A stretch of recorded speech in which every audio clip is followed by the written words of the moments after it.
How you found the conference today, whether you think it's been we've built on last year, and whether it's been a worthwhile day for you. 3 years ago we had a conversation with Russell Kett in his old office, and said it's time to bring attention to the sector and bring a normalisation and understanding to it. Take something that's very complicated and make it understood. Give a call to Piers. Piers comes on board, and look what's happened. The first conference last year was indicative of a sector that needed guidance and a forum. And this year has turned into more of a conversation about what's next as opposed to what's wrong. So great strides in 2 years. We've obviously outgrown the hotel at this point. This is the second year in a row to outgrow the hotel.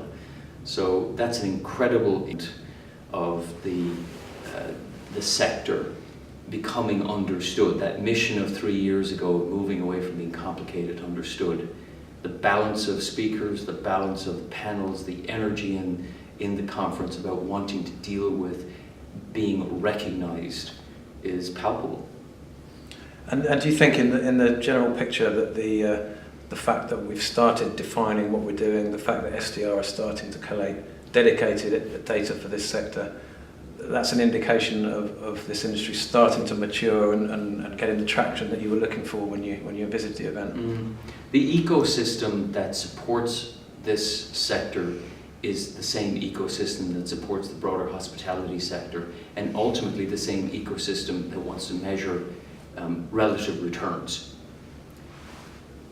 Having Smith and other measurement agencies like Reese or hopefully IPD or Smith Travel, in addition to the agents such as Savills and Colliers and JLL cover the space, is an integral part of exponentially moving to being understood at the investor level and at the operator level.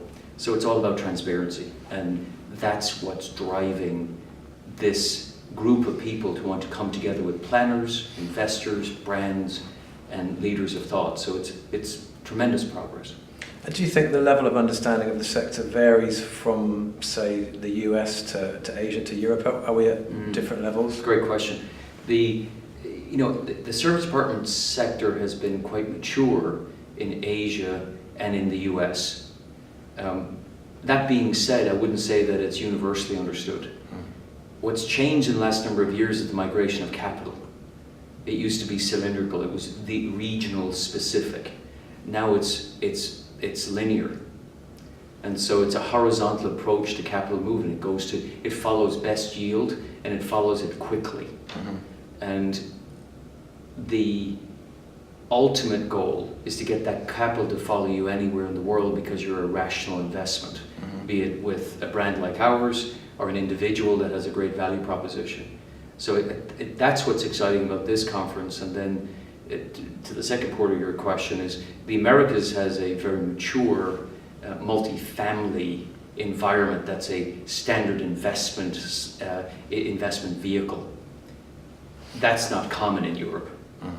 So these migrational changes, these structural changes in society of the millennials, what are predisposed to renting, they're predisposed to wanting to be in towns, close to infrastructure, is changing how America is building. They're building higher density, moving away from single family homes. That's good for our sector because there's more supply in the right locations.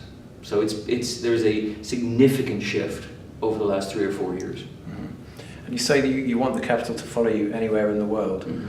Where would you see BridgeStreet planting flags 10 years from now that at the moment are completely irrelevant? We've only had one person today speak about Africa, but that would seem like a huge untapped market a few years down the line. Indeed.